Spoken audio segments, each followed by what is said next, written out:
Bonjour, que notre Seigneur Jésus de Nazareth vous bénisse en cette belle journée du 30 octobre 2021 et qu'il vous accorde une pleine espérance en ces temps de la fin. Aujourd'hui, nous allons parler du blasphème contre le Saint-Esprit.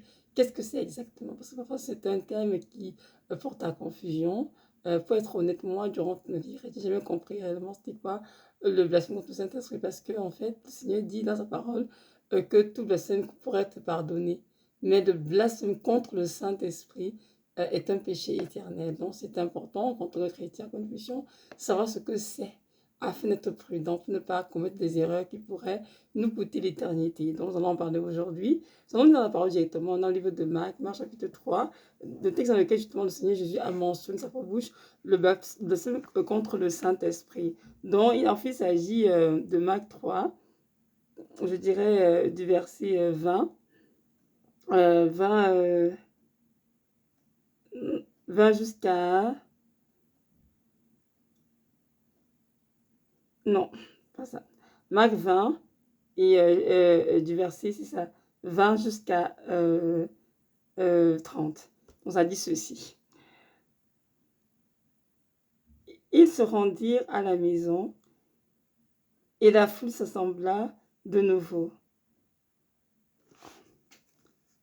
en sorte qu'ils ne pouvaient pas même prendre leur repas. Les parents de Jésus, ayant appris ce qui se passait, vinrent pour se saisir de lui, car ils disaient, il est hors de sens. Et les scribes qui étaient descendus de Jérusalem dirent, il est possédé de Belzébul, c'est pas le prince des démons qui le chasse des démons. Jésus les appela et leur dit,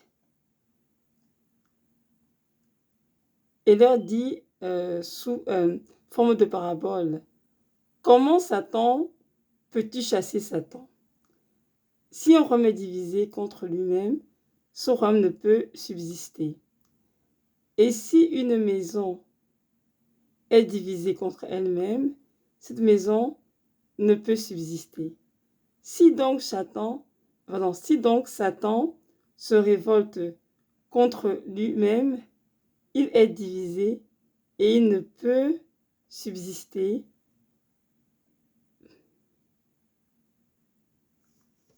Il ne peut subsister, mais c'en est fait de lui. Personne ne peut entrer dans la maison d'un homme fort et piller ses biens sans avoir auparavant dit cet homme fort. Alors il pillera sa maison. Je vous le dis en vérité, tous les péchés seront pardonnés aux fils des hommes et les blasphèmes qui auront été proférés.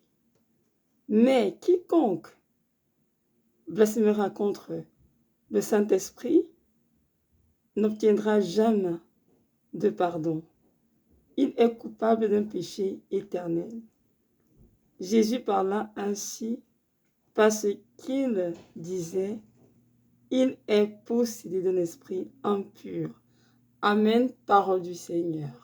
Donc, j'ai lu juste un petit bout du chapitre 3 du livre de Marc, mais je vous encourage à le lire à la maison complètement. En fait, le contexte, c'est juste que Jésus il faisait beaucoup de miracles. Il chassait des esprits impurs des personnes. Il préparait beaucoup de délivrances. Et les scribes de Jérusalem, venant de lire, ont dit qu'il le faisait par le même du diable. Ils ont dit que Jésus était possédé d'un esprit impur, l'esprit de Belzébul. Et là, Jésus a pris la parole donc pour leur répondant, est-ce que Satan peut chasser Satan? Est-ce qu'un royaume peut être divisé contre lui-même? Il ne va pas subsister, et c'est vrai. Est-ce qu'un démon peut chasser un autre démon? C'est impossible. Et sinon, dans ce contexte, que Jésus a dit ceci au verset 28, je vous le dis en vérité, tous les péchés seront pardonnés aux fils des hommes et les blasphèmes qui auront été proférés.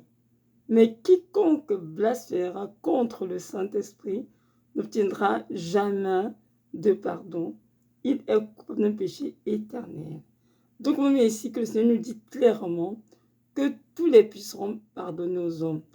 Tous les blasphèmes qui seront dits par les hommes seront pardonnés. Mais le Seigneur dit contre le Saint-Esprit, c'est même pardonné. Vous savez, quand on lit ainsi, ça se paraît comme simple, mais en fait, c'est pas simple que ça.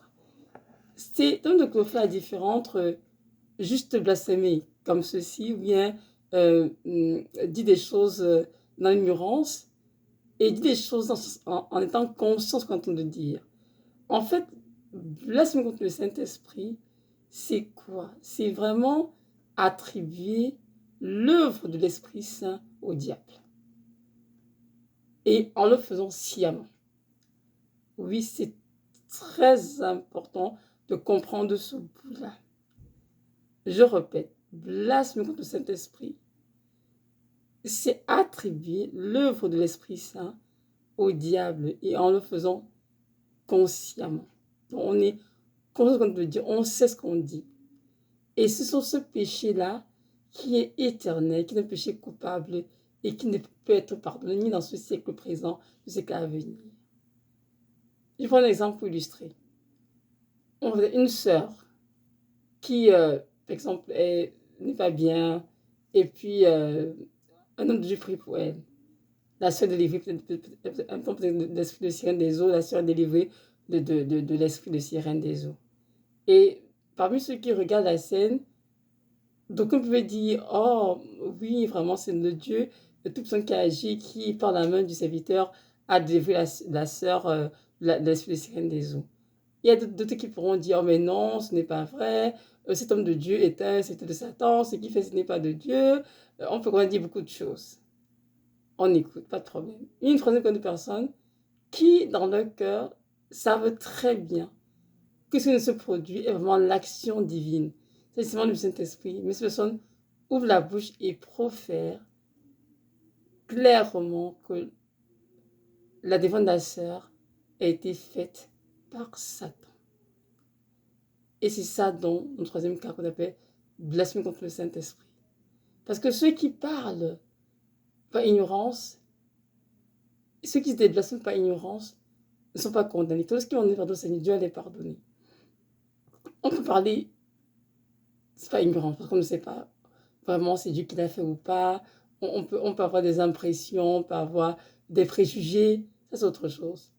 Mais de savoir dans notre cœur que ce qui a pris place est l'œuvre de Dieu, du Dieu Tout-Puissant, notre Seigneur Jésus de Nazareth, mais attribuer cette œuvre au diable, c'est ça qu'on appelle blasphème contre le Saint-Esprit. Et c'est donc important, mes frères et sœurs, que nous soyons très prudents dans le jugement que nous portons sur des témoignages que nous écoutons, ou bien sur des vidéos que nous regardons en ligne, ou bien sur des prédications, bref, les œuvres qui se passent autour de nous. Nous devons apprendre à être extrêmement prudents et prendre le temps de prier avant de se mettre à mettre des avis. Pourquoi? Parce qu'on peut, parfois dans la prestation, dire des choses qu'on n'a pas dû dire. Ou bien attribuer l'œuvre de Dieu seulement à l'ennemi sans s'en rendre compte. Une fois de plus, comme je l'ai dit, on le fait par ignorance, parce qu'on est dans l'ignorance, on n'est pas instruit, ça c'est autre chose. Mais si on le fait et qu'on est conscient dans notre cœur que ce qui a pris place est l'œuvre de Saint-Esprit, mais qu'on choisisse comme de dire avec certitude, avec assurance que c'est l'œuvre du diable, alors là on est en train de blasphémer contre le Saint-Esprit. Donc faisons attention et ne commettons pas ce péché éternel qui ne sera pas donné dans ce siècle, le siècle à venir. Comprenons bien que notre Dieu est un Dieu tout-puissant. Il est sur son trône, il fait ce qu'il veut de son trône. Il peut utiliser un enfant pour délivrer une grande personne. Il peut parler par la bouche de qui il veut. Il peut susciter des pierres pour le louer, imaginez-vous. Donc, pour vous dire que Dieu fait ce qu'il veut, n'oublions pas que dans le livre, sur lequel la Bible est dans l'Ancien Testament, il a utilisé un âne pour parler à Balaam, qui veut écouter. Écoutez-moi très bien, il a utilisé un âne. Donc, juste pour vous dire que Dieu fait ce qu'il veut Et c'est donc important, lorsqu'on n'est pas instruit, qu'on ne sait pas, de se calmer, de se aussi de prier pour chercher vraiment la vérité. Parce qu'il y a des gens comment dirais-je, pardon, excusez-moi, des gens qui se trompent en fait, et ils pensent que le Saint-Esprit, c'est juste porter un jugement chrétien, d'accord, c'est de Dieu, il est de Satan, tel est de... Non, c'est pas juste ça. Si tu dis que tu es de Dieu, c'est relation satanique, ou bien si tel c'est un de Seigneur, fait c'est relation satanique. Si tu le dis par ignorance, pas de problème, vous, tu connaîtras la vérité, tu vas te repentir et tu vas demander pardon au Seigneur à te pardonner. J'ai vu dans ma propre vie des sœurs, des frères qui ont critiqué un homme de Dieu, qui l'ont attribué à mon Dieu, les œuvres du diable, qui l'ont critiqué. Mais le jour où Dieu s'est révélé à ses frères et ses sœurs, ils se sont rendus compte qu'ils étaient dans l'erreur. En fait, ils disaient que le frère serait une notion satanique, mais ce n'était pas vrai, c'était vraiment l'onction divine. Ils sont allés se confesser publiquement pour dire vraiment, frère, on demande pardon. Parce qu'avant qu'on regarde tes vidéos, on se disait que tu étais pas Satan, que c'était pas de Dieu ce que tu faisais. Mais Dieu se révèle à nous aujourd'hui que tu sers par le Seigneur Jésus-Christ. Et nous demandons pardon. Et le frère lui a pardonné. Et Dieu aussi a fait la même chose. Donc, ça, il s'était pardonné. Donc, mais le blasphème contre le Saint-Esprit, c'est vraiment attribuer l'œuvre du Saint-Esprit à Satan et en le faisant sciemment. Et ça, c'est très dangereux. Et dans ma vie, j'ai vécu ça moi-même. Comment dirais-je, il y a une sœur qui a fait quelque chose de pas bien, qui était vraiment cachée dans les ténèbres. Ça, cette chose qu'elle a faite a pris plusieurs années pour que Dieu me la révèle. Et quand on est avant, je voyais la sœur, mais au grand jamais j'ai pensé qu'elle fait une telle chose. Et le Seigneur, dans sa grâce, m'a venu dans un rêve, montré un cahier.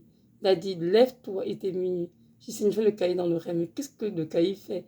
Il me dit, va prendre ce cahier dans ta maison et lis dans ce cahier. Lorsque il a la page que je veux, je te dirai d'arrêter et je te dirai pourquoi je te dis la page. Donc je me suis réveillée, tout le monde dormait, hein. Marie, les enfants, je suis allée au sous-sol, j'ai fouillé. Et là, je suis tombée dessus et j'ai ouvert la page, j'ai le cahier. En effet, que j'ai vu dans le rêve, en fait, quand je rêve, et tout le monde, les mêmes décors, la même page couverture. J'ai commencé à lire, à feuilleter, que j'ai dit, mais c'est qu'un grand cahier, Seigneur, parce que la nuit, le fait, il dit, continue de feuilleter. Fais sur la page, sur laquelle était inscrit ce que je lise. J'ai lu, je me dis que soit que je t'ai réveillé cette nuit. Faut que tu saches que telle chose dans ta maison qui perdure a été faite par telle personne. Je vous assure que j'étais sur le choc, j'étais abasourdie. Jamais je n'ai pensé de toute ma vie, que ça pourrait faire de telles choses. Et le Seigneur, comme il est toujours Dieu qui parle, et même sur les instructions, un jour j'étais à la maison, les enfants étaient en train de regarder la télévision, moi j'étais dans la chambre d'une de mes filles, qui était très jeune à l'époque en plus. J'étais juste dans sa chambre en train de penser au Seigneur, je lui parlais, dans sa présence, tranquillement. J'ai entendu clairement l'Esprit de Dieu dit ceci, Evelyne, détruis dans ta maison les œuvres de telle sœur. Evelyne, détruis dans ta maison les œuvres de telle sœur. Je vous assure, j'étais saisie. Et je me suis du rêve me montrer quelques mois plus tôt. Il m'a dit ce que j'étais dit,